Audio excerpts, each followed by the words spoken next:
Hello, कैसे हो आप? हाँ, आज हम द हिंदू एडिटोरियल को डीपली एनालाइज करेंगे। बिल्कुल इसका सिर्फ एक ही फोकस होगा, इंग्लिश पढ़ना सीखना। सही बात है।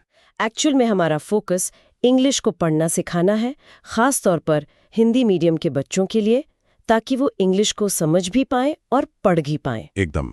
हम एडिटोरियल के ओपिनियन, डायरेक्शन या मीनिंग पर बात नहीं करेंगे। हमें सिर्फ लैंग्वेज से मतलब है। हाँ, लैंग्वेज ही मेन है यहाँ। हम हर सेंटेंस को तोड़-तोड़ कर पढ़ेंगे, हर वर्ड का हिंदी मीनिंग समझेंगे। पहले एक-एक वर्ड, फिर दो-दो वर्ड, फिर तीन-तीन वर्ड मिलाकर पढ़ना सीखेंगे। अच्छा तरीका है ये। धीरे-धीरे, आराम से, बिल्कुल बेसिक लेवल से, ताकि इंग्लिश पढ़ना नेचुरली आ जाए। और क्लास आगे बढ़ाने से पहले मैं एक बहुत ज़रूरी बात जोड़ना चाहूँगा यहाँ पर। हाँ, बताइए। देखो, आज के इस पैराग्राफ में ना अलग-अलग पॉलिटिकल पार्टीज जैसे मोदी गवर्नमेंट या कांग्रेस और आरएसएस का नाम आएगा। राइट। लेकिन थोड़ा ध्यान रखने वाली बात यह है कि हमारा यहाँ किसी भी पॉलिटिकल व्यू यानी राइट विंग या लेफ्ट विंग आइडियोलॉजी से कोई लेना देना नहीं है। बिल्कुल नहीं। हम यहाँ पॉलिटिक्स नहीं पढ़ रहे। सही कहा। हम किसी विचारधारा का समर्थन या विरोध नहीं कर रहे हैं। हमारा एकमात्र लक्ष्य सिर्फ और सिर्फ दिए गए इंग्लिश वर्ड्स को पढ़ना, उनकी ग्रामर समझना और लैंग्वेज सीखना है। हम इस टेक्स्ट को स्ट्रिक्टली एक स्टडी मटेरियल की तरह ट्रीट करेंगे। एकदम परफेक्ट। तो चलिए इस ऑडियो क्लास की शुरुआत करते हैं। आज का हमारा टॉपिक है the paradox of the Indian caste census. हाँ, यहाँ शुरुआत में ही एक बड़ा वर्ड आया है, पैराडॉक्स। हाँ, ये बहुत अच्छा वर्ड है। इसका थोड़ा सा हिंट मैं दे देती हूँ। बिल्कुल। इसका मतलब होता है विरोधाभास, यानी एक ऐसी स्थिति जहाँ दो बातें एक दूसरे के बिल्कुल उलट होती हैं पर दोनों सच होती हैं। राइट।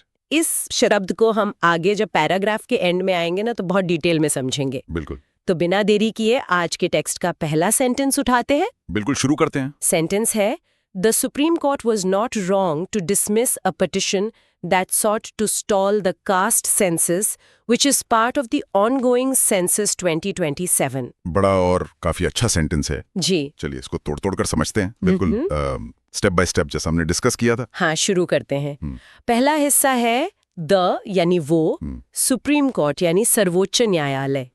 तो ये बन गया द सुप्रीम कोर्ट यानी सर्वोच्च न्यायालय। उसके आगे है वॉज नॉट यानी नहीं था, और रॉन्ग यानी गलत। तो फ्रेज बना वॉज नॉट रॉन्ग यानी गलत नहीं था। यहाँ थोड़ा रुकते हैं। वर्ब पर ध्यान दीजिए, यहाँ वॉज लिखा है। अच्छा। ये एक ऑक्सिलरी वर्ब है जो पास्ट टेंस यानी बीते हुए कल को दर्शाता है। वॉज नॉट रॉन्ग जब हम पढ़ते हैं तो इसका असर समझना जरूरी है। किस तरह का असर? इसका मतलब है कि जो एक्शन उन्होंने लिया वो पहले ही हो चुका है और उस एक्शन को लेकर ऑथर कह रहा है कि वो एक्शन गलत नहीं था। समझ गई। ठीक है, तो आगे बढ़ते हैं कि क्या गलत नहीं था। आगे लिखा है टू डिसमिस यानी खारिज करने में। राइट। फिर है अ पिटिशन यानी एक याचिका को। तो दोनों मिलाकर हुआ टू डिसमिस अ पिटिशन यानी एक याचिका को खारिज करने में। यहाँ ग्रामर का एक बहुत अच्छा रूल लगता है। देखो, टू डिसमिस एक इन्फिनेटिव वर्ब है। Infinitive verb. हाँ, जब भी प्रेपोजिशन टू के साथ वर्ब की फर्स्ट फॉर्म आती है ना, तो वो किसी उद्देश्य, मोटिव या स्पेसिफिक एक्शन को दिखाती है। यहाँ एक्शन क्या है? खारिज करना। तो अच्छा, ओके, आगे देखते हैं। दैट यानी जिसने, सॉट यानी कोशिश की, और टू स्टॉल यानी रोकने की या टालना। तो फ्रेज बना दैट सॉट टू स्टॉल यानी जिसने रोकने की कोशिश की थी। यहाँ मुझे एक डाउट आ रहा है। पूछिए। सॉट का मतलब अगर कोशिश करना है तो ऑथर ने सीधा ट्राई टू स्टॉप क्यों नहीं लिख दिया? सॉट टू स्टॉल में क्या फर्क है? बहुत बढ़िया सवाल है ये। देखो, सॉट जो है वो सीक वर्ब का पास्ट टेंस है। एग्जाम्स में और स्पेशली एडिटोरियल रीडिंग में सीक एक फॉर्मल वर्ड माना जाता है। अच्छा। इसका मतलब सिर्फ कोशिश करना नहीं बल्कि फॉर्मल तरीके से किसी चीज की मांग करना या चाहना होता है। और बात करें स्टॉल की, तो स्टॉप बहुत सिंपल वर्ड है। हाँ, स्टॉप तो सबको पता होता है। बिल्कुल। पर स्टॉल का मतलब होता है किसी चलती हुई प्रोसेस को अचानक आगे बढ़ने से रोक देना। जैसे गाड़ी का इंजन चलते चलते स्टॉल हो जाता है यानी अटक जाता है। हाँ, गाड़ी स्टॉल हो जाती है। वैसे ही यहाँ उस याचिका ने सेंसस की चलती हुई प्रोसेस को अटकाने की कोशिश की, और यहाँ दैट एक रिलेटिव क्लॉज बना रहा है जो ठीक अपने पिछले शब्द पिटिशन को डिफाइन कर रहा है। समझ गई, काफी अच्छा इमेजरी है ये गाड़ी वाले इंजन का। हाँ, इससे जल्दी समझ आता है। आगे पढ़ते हैं। द कास्ट सेंसस यानी जातीय जनगणना को विच यानी जो कि इज पार्ट ऑफ यानी हिस्सा है। तो फ्रेज हुआ the caste census which is part of यानी जातीय जनगणना को जो कि हिस्सा है। यहाँ फिर से एक रिलेटिव प्रोनाउन आया है विच। हम पढ़ते वक्त कैसे समझें कि विच किसके लिए है? कैसे समझें? हमेशा उसकी ठीक पहले वाले नाउन को देखो। ये विच उस कास्ट सेंसस के लिए आया है, ये बताने के लिए कि वो सेंसस आखिर किसका हिस्सा है। ओ राइट, ठीक उसके पहले वाले वर्ड के लिए। आगे है द ऑनगोइंग यानी चल रहे, सेंसस 2027 यानी जनगणना 2027।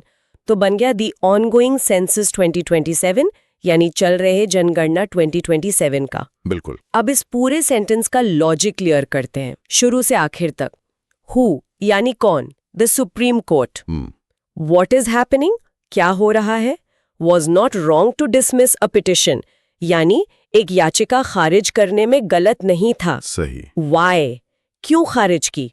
Because the petition sought to stall the caste census यानी क्योंकि याचिका जातीय जनगणना को रोकना चाहती थी। और कॉन्टेक्स्ट क्या था इसका? हाउ और व्हाट कॉन्टेक्स्ट? किस कॉन्टेक्स्ट में? Which is part of the ongoing census 2027 यानी जो 2027 की चल रही जनगणना का हिस्सा है। बहुत बढ़िया। तो अब हमारे फाइनल फ्लो वाले हिसाब से इसका एक फ्लो मीनिंग बनाते हैं।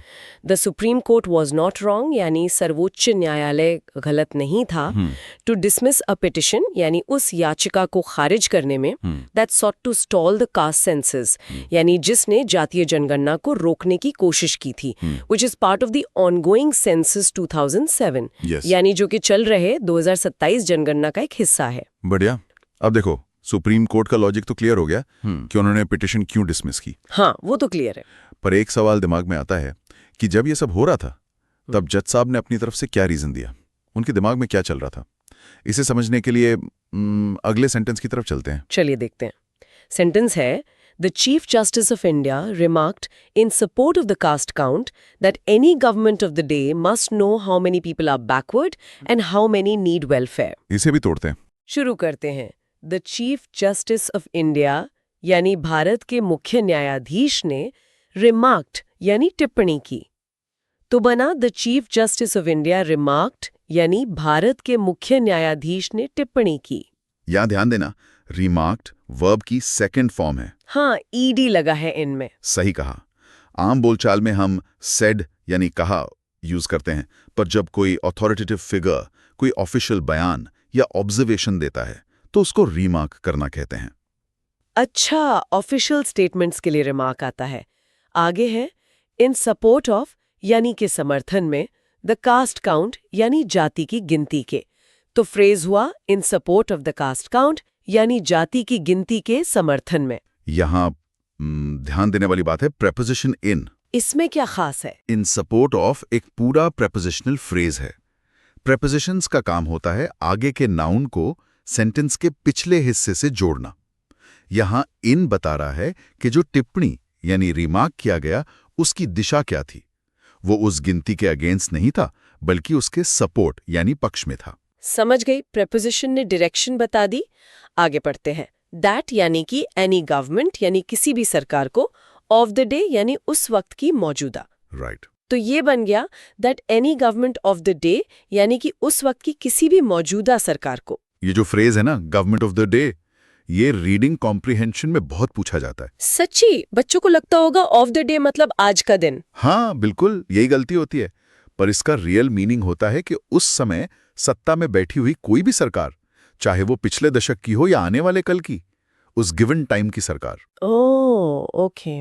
आगे है मस्ट नो यानी जरूर पता होना चाहिए। हाउ मेनी पीपल यानी कितने लोग आर बैकवर्ड यानी पिछड़े हुए हैं। तो ये हुआ must know how many people are backward यानी जरूर पता होना चाहिए कि कितने लोग पिछड़े हुए हैं। यहाँ फिर एक सवाल है मेरे पास। अगर कोर्ट सिर्फ एक सलाह दे रहा था तो उन्होंने शुड नो यानी पता होना चाहिए क्यों नहीं यूज किया?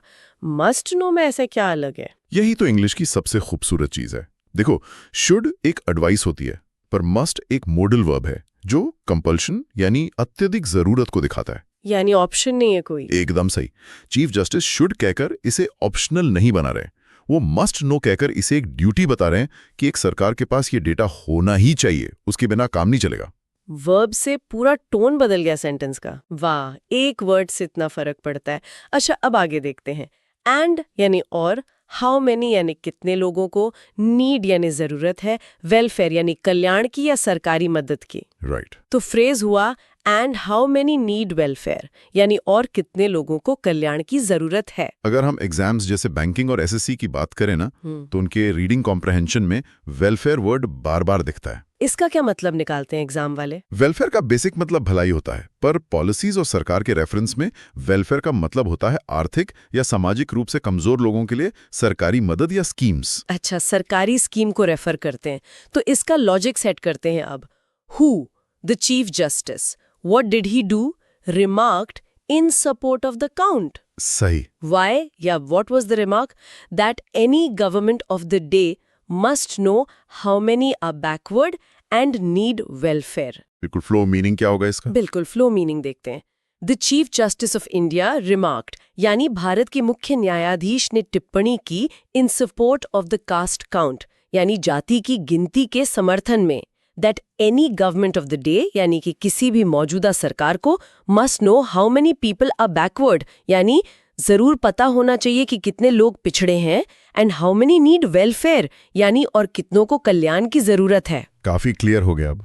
कोर्ट का रुख तो बिल्कुल क्लियर है, पर सुप्रीम कोर्ट ने ये बात जब बोली, उसके पीछे का माहौल क्या था? अचानक से इस साल ये जातीय जनगणना का मुद्दा इतना बड़ा कैसे बन गया? इसका जवाब हमें एडिटोरियल के अगले हिस्से में मिलता है, जहां ऑथर गवर्नमेंट के डिसीजंस को ट्रैक कर रहे हैं। हाँ, और वक्त में थोड़ा पीछे ले जाकर कॉन्टेक्स्ट दे रहे हैं। सेंटेंस 3 है, इन अप्रैल 2025 the Narendra Modi government had made a turnaround to announce caste enumeration alongside the fresh census, the first such exercise since 1931. चलिए इसे भी तोड़ते हैं। In April 2025, यानी अप्रैल 2025 में, the नरेंद्र मोदी गवर्नमेंट यानी नरेंद्र मोदी सरकार ने had made यानी किया था, a turnaround यानी एक अपना फैसला बदला था।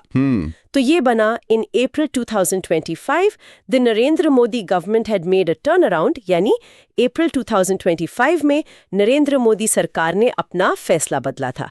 यहाँ मुझे टर्न अराउंड पढ़ते ही एक चीज याद आई। क्या याद आया? जैसे क्रिकेट मैच में होता है ना, कोई टीम बुरी तरह हार रही होती है और अचानक से 2-3 विकेट गिरते हैं और मैच का बिल्कुल टर्न अराउंड हो जाता है, यानी बाजी पूरी तरह पलट जाती है। यहाँ भी वही मीनिंग है ना? बिल्कुल सही एनालॉजी दी है आपने। टर्न अराउंड का मतलब ही है यू टर्न ले लेना, जो दिशा पहले थी उसको बिल्कुल पलट देना। और ग्रामर के हिसाब से यहाँ हैड मेड, देखिए हैड मेड पास्ट टेंस है ना, ये पास्ट परफेक्ट टेंस है। जब हम पास्ट की 2 घटनाओं की बात करते हैं तो जो घटना उससे भी पहले हो चुकी होती है, जैसे अप्रैल 2025 में डिसीजन चेंज करना, उसमें हम हैड के साथ वर्ब की 3rd फॉर्म लगाते हैं। ये टाइमलाइन समझने के लिए बहुत जरूरी वर्ब स्ट्रक्चर है। ओके, समझ गई टाइमलाइन के लिए। आगे है टू अनाउंस यानी घोषणा करने के लिए, कास्ट यानी जाति की इन्यूमरेशन यानी गिनती। तो फ्रेज बना टू अनाउंस कास्ट इन्यूमरेशन यानी जाति की गिनती की घोषणा करने के लिए। बिल्कुल।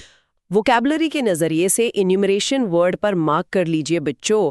आम भाषा में हम काउंटिंग बोल देते हैं। हाँ, काउंटिंग ही तो होती है गिनती, लेकिन फॉर्मल इंग्लिश और एग्जाम्स में इन्यूमरेशन यूज होता है, जिसका मतलब होता है एक एक करके डिटेल में क्रमबद्ध तरीके से लिस्ट बनाना या गिनना। ओ, डिटेल में लिस्ट बनाना, इसको इन्यूमरेशन कहते हैं। अलोंग साइड यानी के साथ साथ, द फ्रेश सेंसस यानी नई जनगणना के, तो बन गया along side the fresh census यानी नई जनगणना के साथ साथ। यहाँ देखिए प्रपोजिशन अलोंग साइड का क्या खूबसूरत यूज हुआ है। अलोंग साइड का? हाँ, इसका मतलब होता है जब 2 चीजें एक ही वक्त पर समान रूप से यानी पैरेलल चल रही हों। ऑथर बता रहा है कि नॉर्मल जनगणना तो होगी ही, पर उसके पैरेलल उसके ठीक बराबर में जाति की गिनती भी होगी। अच्छा, पैरेलल प्रोसेस के लिए अलॉन्ग साइड आगे लिखा है द फर्स्ट यानी पहली सच एक्सरसाइज यानी इस तरह की प्रक्रिया सिंस 1931 यानी 1931 के बाद से। तो फ्रेज हुआ the first such exercise since 1931 यानी 1931 के बाद से इस तरह की ये पहली प्रक्रिया। यहाँ भी प्रेपोजिशंस सिंस देखिए, प्रेपोजिशंस हमेशा किसी नाउन या टाइम का रिलेशन बताते हैं। तो सिंस टाइम के लिए आता है। सिंस तब यूज होता है जब पास्ट का एक एग्जैक्ट पॉइंट ऑफ टाइम दिया हो, जैसे यहाँ 1931 एक पक्का साल है। हाँ। अगर यहाँ पिछले 90 साल लिखा होता तो हम ड्यूरेशन के लिए फॉर 90 ईयर्स यूज करते। ओके, फॉर और सिंस का डिफरेंस समझ आ गया, लॉजिक क्लियर करते हैं। Who the Modi government, what did they do, had made a turn around, why, to announce caste enumeration, how और when, alongside the fresh census, which is the first such exercise since 1931. Perfect. Flow meaning देखें इसका। हाँ, flow meaning पढ़ते हैं। In April 2025, the Narendra Modi government had made a turnaround, यानी अप्रैल 2025 में मोदी सरकार ने अपना फैसला बदला था, to announce caste enumeration alongside the fresh census, यानी नई जनगणना के साथ-साथ जाति की गिनती की घोषणा करने के लिए The first such exercise since 1931, यानी जो कि 1931 के बाद से इस तरह की पहली प्रक्रिया होगी। सही है। अब अगर टर्न अराउंड हुआ है, बाजी पलटी है, तो पहले कोई और सोच या पोजीशन रही होगी ना। टर्न अराउंड तो तभी होता है जब पहले दिशा कुछ और हो। आइए अगले हिस्से में देखते हैं कि पहले उनका क्या रुख था। और यहाँ हमें पता चलेगा कि कैसे दोनों तरफ की पॉलिटिकल पार्टीज ने अपनी शुरुआती विचारधारा बदली है। सेंटेंसेस हैं, Mr. Modi had earlier derided the idea as a sign of urban Naxal thinking, and the RSS had warned that such surveys were attempts to fracture Hindu society. The Congress too had made a dramatic turnaround in its historical position to demand a caste census. काफी लंबा हिस्सा है ये। हाँ, पर चलिए तोड़ते हैं। पहला हिस्सा, मिस्टर मोदी यानी मिस्टर मोदी ने had earlier यानी पहले, derided यानी मजाक उड़ाया था या निंदा की थी, the idea यानी इस विचार की, तो बना mister Modi had earlier derided the idea यानी मिस्टर मोदी ने पहले इस विचार की निंदा की थी। ये वर्ड derided, इसको तो अंडरलाइन नहीं कर लो आप लोग। एग्जाम के नजरिए से ये वर्ड बहुत जरूरी हो जाता है। एग्जाम में कैसे आता है ये? क्योंकि डिराइड अक्सर सिनोनिम्स एंटोनिम्स में आता है। डिराइड का मतलब सिर्फ क्रिटिसाइज करना नहीं है, इसका मतलब होता है पब्लिक में किसी चीज का मजाक उड़ाना या उसको पूरी तरह से नकार देना। अर्बन नक्सल थिंकिंग यानी अर्बन नक्सल सोच की, तो ये हुआ as a sign of urban Naxal thinking यानी अर्बन नक्सल सोच की एक निशानी के रूप में। राइट। फिर है एंड दी आरएसएस यानी और आरएसएस ने हैड वार्न्ड यानी चेतावनी दी थी, दैट यानी कि सच सर्वेज यानी इस तरह के सर्वेक्षण, तो बन गया and the RSS had warned that such surveys यानी और आरएसएस ने चेतावनी दी थी कि इस तरह के सर्वेक्षण आगे बढ़िए।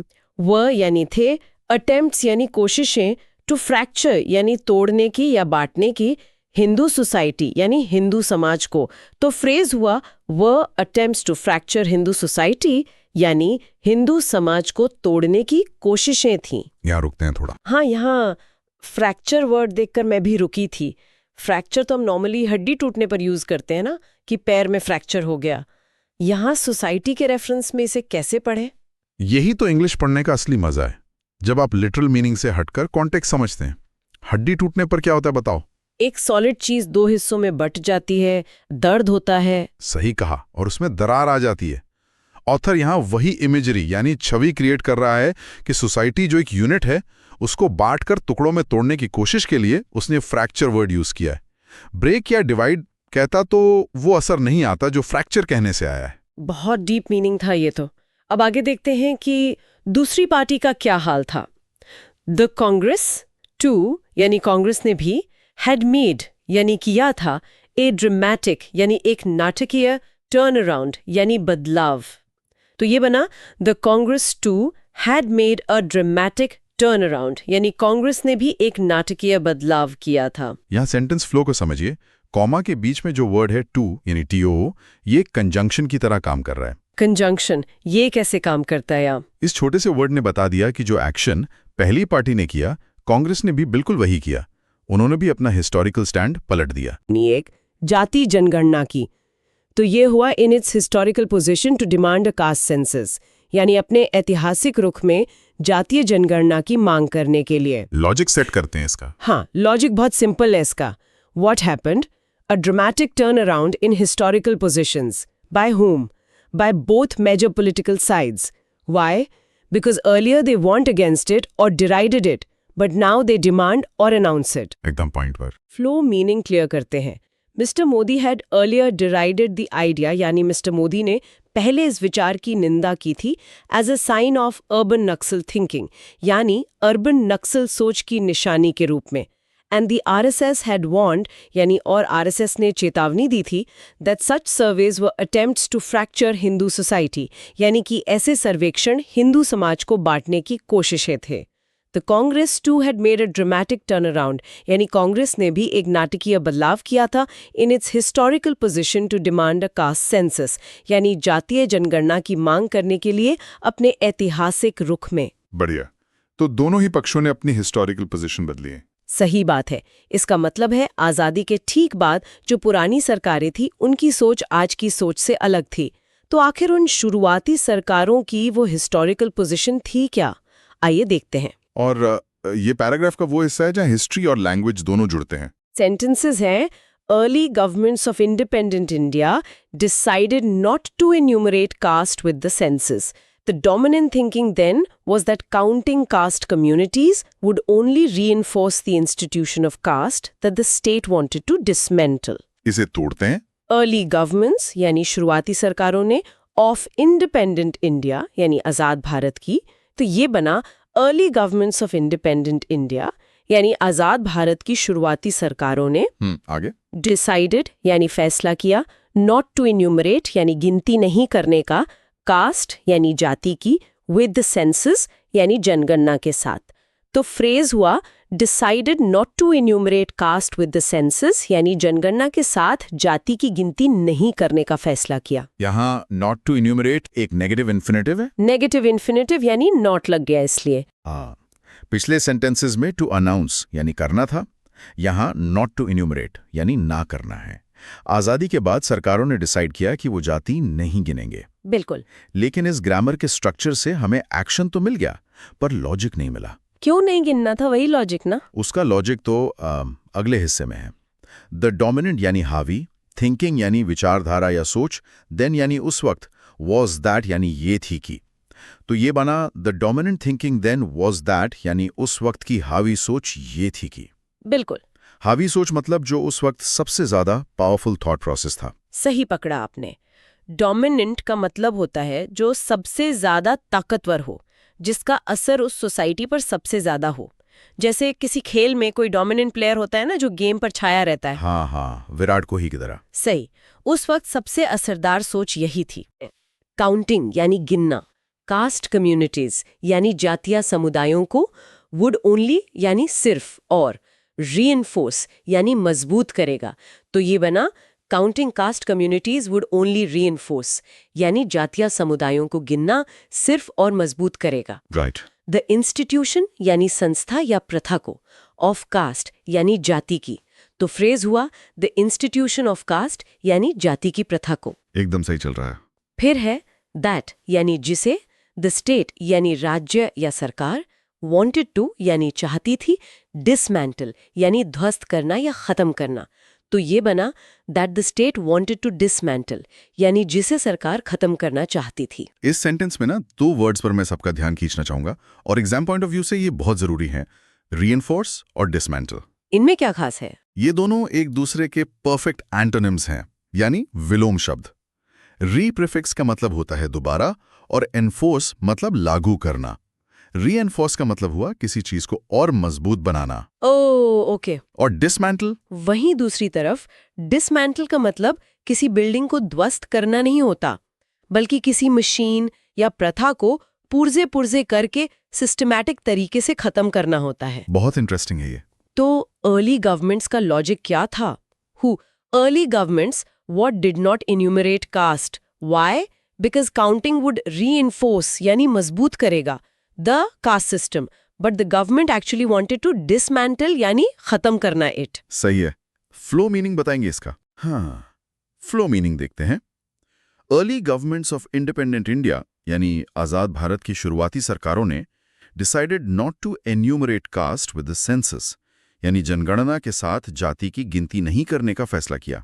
The dominant thinking then was that counting caste communities would only reinforce the institution of caste यानी जाति समुदायों को गिनने से जाति प्रथा और मजबूत होगी that the state wanted to dismantle यानी जिसे सरकार खत्म करना चाहती थी। तो देखा आपने, उनकी नीयत थी कि कास्ट सिस्टम को पूरी तरह डिसमेंटल किया जाए यानी खत्म किया जाए। लेकिन क्या एक्चुअल में ऐसा हुआ? जो चाहा था और जो रियलिटी में हुआ उसके बीच का जो डिफरेंस है ना, यहीं से इस एडिटोरियल का सबसे अहम हिस्सा यानी द पैराडॉक्स सामने आता है। बिल्कुल, और ये अगले 2 सेंटेंसेस पूरे आर्टिकल की जान है। पढ़ते हैं इस आखिरी हिस्से को। On the one hand, state policies sought to create a casteist society, while on the other, they also accounted for caste identities for positive discrimination in legislative representation and employment. This dual approach to caste that was baked into the nation's founding principles has created a paradox that continues to this day. काफी लंबाई से इसको तोड़ना पड़ेगा। हाँ, तोड़ते हैं इसे। On the one hand यानी एक तरफ स्टेट पॉलिसीज यानी राज्य की नीतियों ने सॉट टू क्रिएट यानी बनाने की कोशिश की अ कास्टलेस सोसाइटी यानी एक जाति रहित समाज। तो ये बना on the one hand state policies sought to create a casteless society यानी एक तरफ राज्य की नीतियों ने एक जाति रहित समाज बनाने की कोशिश की। ऑन द वन हैंड एक कंजंक्शनल फ्रेज है। अच्छा, जब हम इंग्लिश पढ़ते हैं ना तो ऐसे फ्रेजेस क्लू की तरह होते हैं। जब author on the one hand यानी एक तरफ लिखता है तो रीडर को समझ जाना चाहिए कि आगे चलकर ऑन द अदर हैंड यानी दूसरी तरफ जरूर आएगा और वहां एक बिल्कुल ऑपोजिट बात कही जाएगी। हाँ, और अगला हिस्सा वही तो है, देखो। वाइल यानी जबकि, ऑन द अदर यानी दूसरी तरफ, दे ऑल्सो यानी उन्होंने ये भी, अकाउंटेड फॉर यानी हिसाब में रखा या ध्यान में रखा, कास्ट आइडेंटिटीज यानी जातीय पहचान को। तो फ्रेज बना while on the other they also accounted for caste identities यानी जबकि दूसरी तरफ उन्होंने जातीय पहचान को भी ध्यान में रखा। फ्रेजल वर्ब accounted for पर गौर करें यहाँ। इसका मतलब यहाँ सिर्फ बैंक अकाउंट नहीं है। बैंक अकाउंट नहीं तो और क्या? जब आप किसी चीज को नजरअंदाज नहीं करते बल्कि उसे स्वीकार करके अपनी कैलकुलेशंस, प्लानिंग या पॉलिसीज का हिस्सा बनाते हैं तो उसे अकाउंट फॉर करना कहते हैं। ओके, पॉलिसी का हिस्सा बनाने को अकाउंट फॉर कहते हैं। आगे देखते हैं। फॉर यानी के लिए, पॉजिटिव डिस्क्रिमिनेशन यानी सकारात्मक भेदभाव, इन यानी में, लेजिस्लेटिव रिप्रेजेंटेशन यानी विधायी प्रतिनिधित्व और एम्प्लॉयमेंट यानी और रोजगार। तो ये बन गया for positive discrimination in legislative representation and employment यानी विधायी प्रतिनिधित्व और रोजगार में सकारात्मक भेदभाव के लिए। ये पॉजिटिव डिस्क्रिमिनेशन थोड़ा समझाएंगे आप? भेदभाव पॉजिटिव कैसे हो सकता है? बहुत अच्छा सवाल पूछा आपने। देखो, डिस्क्रिमिनेशन का सिंपल मतलब भेदभाव होता है जो हमेशा नेगेटिव माना जाता है, पर जब आगे पॉजिटिव लग जाता है ना तो उसका मतलब है कि समाज के उन पिछड़े वर्गों को थोड़ा स्पेशल प्रेफरेंस या सहारा देना ताकि वो आगे आ सकें। कहाँ प्रेफरेंस देना? लेजिस्लेटिव रिप्रेजेंटेशन में यानी चुनाव लड़ने में और संसद में, और एम्प्लॉयमेंट यानी सरकारी नौकरियों में, जिसे हम आम भाषा में रिजर्वेशन भी कहते हैं। अच्छा, अब समझ आ गया। अब इसका कंक्लूजन सेंटेंस देखते हैं जहां सब क्लियर होगा। दिस यानी ये, डुअल अप्रोच यानी दोहरा रवैया, टू कास्ट यानी जाति के प्रति। तो ये हुआ this dual approach to caste यानी जाति के प्रति ये दोहरा रवैया। ठीक है, आगे। दैट वॉज यानी जो था, बेक्ड इनटू यानी गहराई से शामिल या रचा बसा, द नेशंस यानी देश के, फाउंडिंग प्रिंसिपल्स यानी शुरुआती सिद्धांतों में। तो बन गया that was baked into the nation's founding principles यानी जो देश के शुरुआती सिद्धांतों में रचा बसा था। यहाँ बेक्ड इनटू बहुत इंटरेस्टिंग इडियम लग रहा है, इसे कैसे समझे? देखिए, ऑथर यहाँ केक का मेटाफोर यूज कर रहा है। जब आप केक बनाते हैं और बैटर में चीनी मिला देते हैं तो एक बार केक बेक होने के बाद आप उस चीनी को बाहर निकाल ही नहीं सकते। सही बात है, वो उसके रेशे रेशे में घुल चुकी है। वैसे ही ऑथर कह रहा है कि देश के शुरुआती कानून और सिद्धांतों में ये दोहरा रवैया पहले दिन से ही बेक हो गया था, इतनी गहराई से जुड़ चुका था कि अब उसे अलग करना नामुमकिन है। वाओ, समझ गई मैं।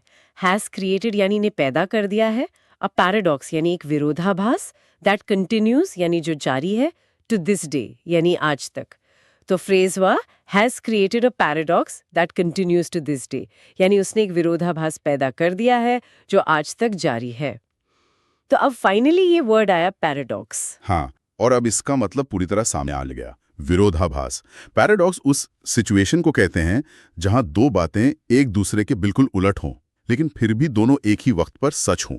एकदम सही। एक तरफ सरकार जाति को खत्म करना चाहती है, कास्टलेस सोसाइटी चाहती है, पर दूसरी तरफ एम्प्लॉयमेंट और चुनाव में मदद करने के लिए सरकार को लोगों की जाति का डेटा चाहिए। उन्हें जाति आइडेंटिटी को ध्यान में रखना पड़ता है।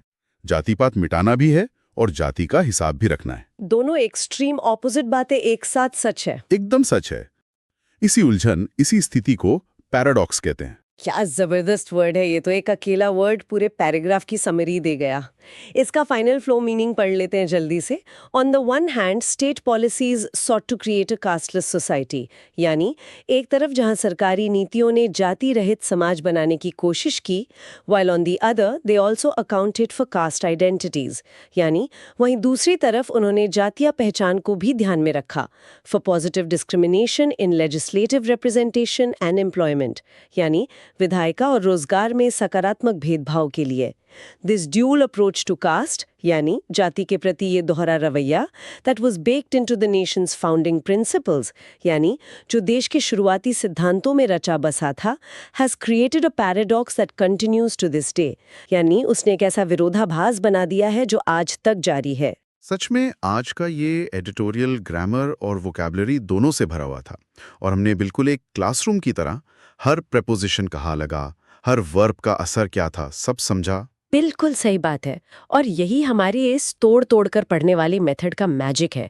कितना भी कॉम्प्लेक्स टेक्स्ट हो ना, चाहे पास्ट परफेक्ट टेंस हो या बेक्ड इनटू जैसे इडियोमैटिक फ्रेजेस हो, छोटे टुकड़ों में सब क्लियर हो जाता है। ग्रामर, वोकैब और लॉजिक सब कवर कर लिया हमने। हाँ, ये तरीका बच्चों के लिए बहुत फायदेमंद है। लेकिन रैप अप करने से पहले मैं आप सबको एक फाइनल विचार सोचने के लिए देना चाहती हूँ। सोचिए, इंग्लिश लैंग्वेज में पैराडॉक्स जैसे शब्द अकेले कितने पावरफुल होते हैं। आज़ादी के इतने साल बाद देश की इतनी बड़ी हिस्टोरिकल उलझन को ऑथर ने सिर्फ इस एक शब्द में समेट दिया। यही रीडिंग की असली ताकत है, जब आप सिर्फ वर्ड्स नहीं, उनके पीछे का इमोशन और मैकेनिज्म भी समझने लगते हैं। एकदम सही। तो आगे से जब भी आप इंग्लिश की कोई न्यूज़ या टेक्स्ट पढ़ें, तो ऐसे पावरफुल वर्ड्स को ढूंढने की कोशिश जरूर करें जो अकेले ही पूरी कहानी बयान कर देते हैं। और हाँ, बड़ा सेंटेंस देखें तो डरना मत, वही रूल लगाना, एक दो वर्ड्स में तोड़ो, लॉजिक पूछो और आगे बढ़ो। चलिए, मिलेंगे आपसे अगली ऑडियो क्लास में एक नए मजेदार एडिटोरियल के साथ। तब तक ऐसे ही तोड़ तोड़ कर पढ़ना जारी रखिए, ख्याल रखिए। और लास्ट में जाते जाते आपको एक इम्पॉर्टेंट बात बता दूं, जो भी एसएससी के किसी भी एग्जाम की प्रिपरेशन कर रहा है, जैसे सीजीएल या सीएचएसएल, वो जीके और ब्लैक बुक का कोर्स बाय कर सकता है।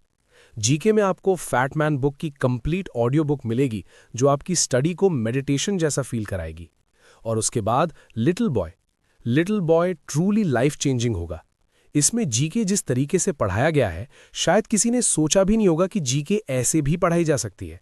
सच बताऊं, आपको पढ़ने की लत लग जाएगी। और ब्लैक बुक ऑफ वोकैबुलरी में आपको कंप्लीट वोकैबुलरी मिलेगी, वीडियोस प्लस पीडीएफ्स के साथ। इतनी मेहनत और डेडिकेशन से पढ़ाया गया है कि शायद आपने आज तक कहीं नहीं पढ़ा होगा, ना किसी वीडियो चैनल पर, ना किसी टीचर के कोर्स में। डेमो आप यूट्यूब पर देख सकते हैं। सबसे बेहतरीन तरीका और सबसे हाई क्वालिटी पीडीएफ्स भी मिलेंगी। मुझे नहीं लगता कि आज तक किसी ने ब्लैक बुक वोकैबुलरी की इतनी अच्छी पीडीएफ्स क्रिएट की होंगी। तो ज्वाइन जरूर करें। जीके का कोर्स ओनली 99 रुपीज़ में, वोकैबुलरी कोर्स 129 रुपीज़ में। और अगर दोनों साथ में लोगे तो स्पेशल ऑफर रहेगा सिर्फ 200 रुपये में दोनों। कोर्स ज्वाइन करने के लिए डिस्क्रिप्शन या कमेंट बॉक्स चेक करें। टेलीग्राम चैनल पर पूरी इन्फॉर्मेशन मिल जाएगी। Thank you so much. Please subscribe to the channel and please like the video. Thank you.